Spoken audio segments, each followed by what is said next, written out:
こんにちは、鉄言です。いつもご視聴いただきありがとうございます。新潟駅にやってきました。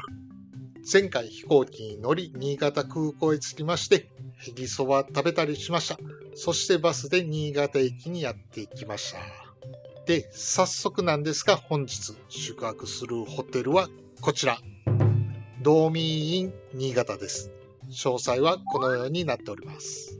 今回も予約はじゃらんで行っております。一泊朝食付きでマンションタイプ。ってことはワンルームマンションみたいなのかな。そして禁煙のセミダブル。で、天然温泉の大浴場サウナ付きってことでドーミー標準の設備ですね。チェックイン15時のチェックアウトが11時ではなくて12時です。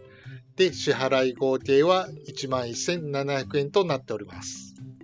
前回の動画の冒頭で新潟旅はハプニング連発ですと言っていまして、早速なんですがトイレに行きたくてもうピンチなんですよ。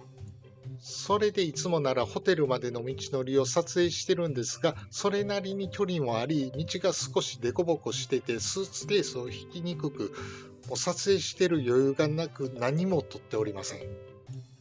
とりあえずホテルへ向かいますので、字幕機能は必ずオンにしてください。それでは皆さんもご一緒に旅している気分で最後までお付き合いください。それではどうぞ。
それでは評価の方やっていきましょう。まずはアクセス。